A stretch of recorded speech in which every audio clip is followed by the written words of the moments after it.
You think the messages stopped because you lost your gift, but that's not what happened. The message is just getting clogged, and we'll clear it up right now. In this video, I'm going to run you through a list of practices that might help you, reasons why they happen, and a couple of preventative tips.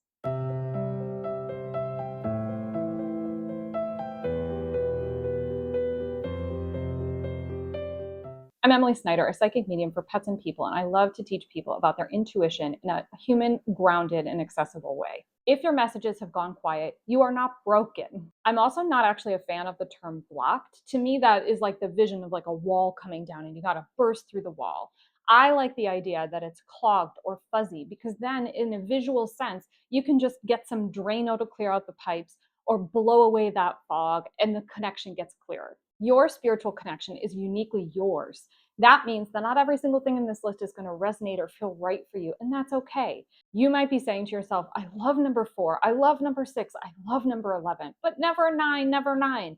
I'm like you. I actually don't like to write things down, but sleep for me is the answer. First, breathe and reframe. When those messages stop, you may be inclined to say, the problem is me, I'm broken. But that's actually fear and anxiety talking. So say out loud, this is a pause, not a shutdown. Naming it removes the drama and gives you a tangible way to think about the situation. Let's check the physical stuff. Are you dehydrated, really tired, really anxious? Intuition is a subtle sense that needs a clear space to arrive. Fix the basics first: water, sleep, and calm. If you're running on caffeine, that speeds up your energy, and sometimes that's harder to then slow down, quiet, and connect. Your body is the antenna, and if it's off, you're not aligning those energies, and that's why it can feel fuzzy or like there's no connection at all. Ground and clear. Do this 60-second exercise with me to ground your energy into the earth. Put your feet on the floor and breathe in for 4 and slowly breathe out for 6. 1, 2, 3, 4. 1, 2, 3, 4, 5, 6. As you do this, imagine tiny little roots in the bottom of your feet growing down into the earth, grounding you to that wonderful, calm feeling of nature. Then sweep your hands from your head all the way down your body, almost as if you're pushing down that static electricity.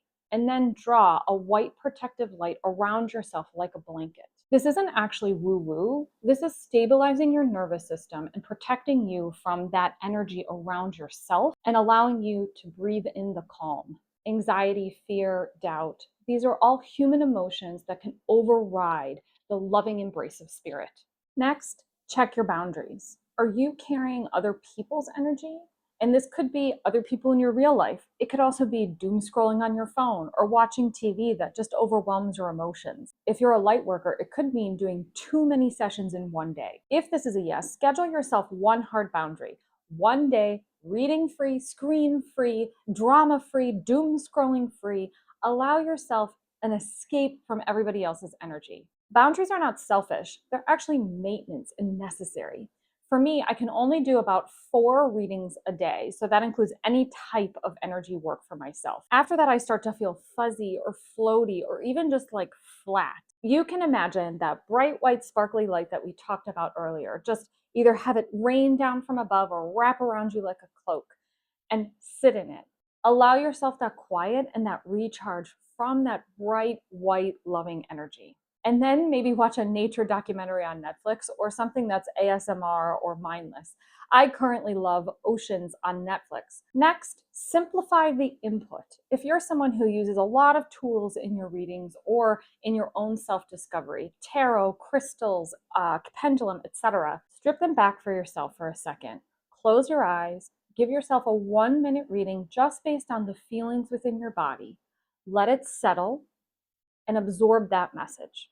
Messages can stop because we're overcomplicating the process. Simplifying it down to just the basics can help you get back on track. If your question is simple, but you've asked it multiple times and now you're not getting a response to that same simple question, it could be that you're not allowing it that time to unfold.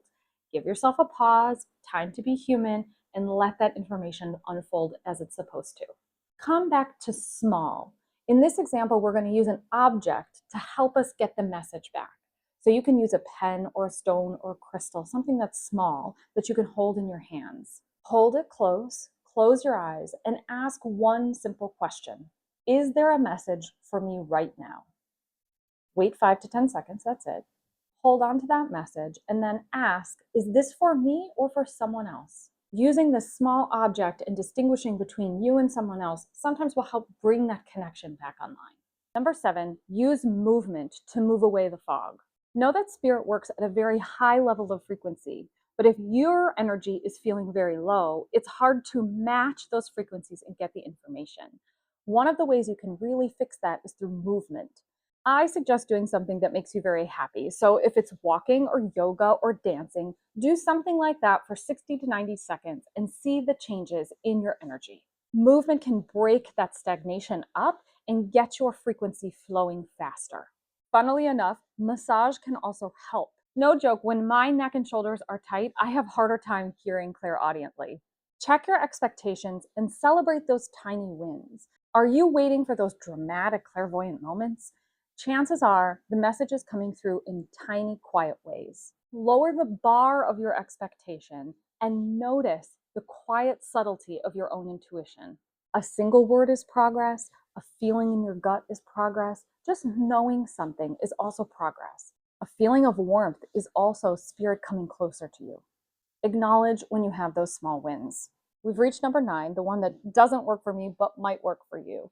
Journal the silence. Spend 5 minutes writing about the silence, what you feel in it. If it's fear or anxiety, relief, boredom, or even pressure. Sometimes the life that we lead as humans, all of those emotions, that is the message. Get it all down and spend some time with your human self. Practice with low stakes. Give a reading to a plant like this one here, or a pet. Those are easier energies sometimes to read. Ask the plant if it's happy, or if it needs water, or if it has adequate sunlight. Ask your pet what was its favorite part of yesterday or last week. These low stakes practices can help rebuild some of that connection. Audit your schedule. Are you asking for information after a long day in the office? Try a different time. Your energy is not infinite.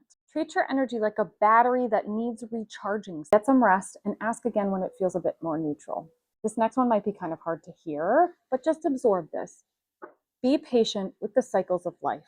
Your intuition, psychic ability, mediumistic ability, and even healing abilities go through cycles. Sometimes you might be in a harvest stage where everything feels easy and abundant. And sometimes you might be in a growing phase. And sometimes you're just in a resting phase where quiet is truly the answer. If it is quiet, trust the cycle and use that time for study, micro practice, and reflection. Occasionally, I have asked for a lot more information, and the only thing that comes back is slow down and be quiet. If this silence persists for weeks, I would advise tapping into your spiritual community. Reach out to a friend who's also a reader and have them give you a gentle reading. See if they can pick up on something that you're not able to pick up on yourself. That external calibration will help you see if you're missing a blind spot or if the message truly is to be silent and be still. Now, I'm not a huge fan of rituals, but sometimes they have their place when you're trying to get yourself to that energetic space. So if there's something that feels right to you, like lighting a candle, taking a salt bath, making a cup of tea, do that first and then start again. If you're a professional reader and things have stalled out and you're just really stuck, I would suggest doing a handful of low stakes readings for someone. For example, I fell while running a couple years ago and I hit my knees, my hands, and actually the side of my cheek right here. It felt like my antenna was off, like I couldn't get the transmission down. So I set up 4 readings on a Saturday with acquaintances, friends for free to try to kind of test things and calibrate. And most importantly, get that external validation that what was coming through was still true. It definitely helped me regain my confidence and I got back on track. Finally, remember this: silence is not a verdict on your own worth. It is just information. Treat it as a signal to change your method, not as the period at the end of the sentence. I would love to know in the comments which of these really worked and really resonated with you, and maybe one that didn't. I'm Emily Snyder of Connected Intuition. As always, stay open, stay curious, stay connected with Connected Intuition. See you next time.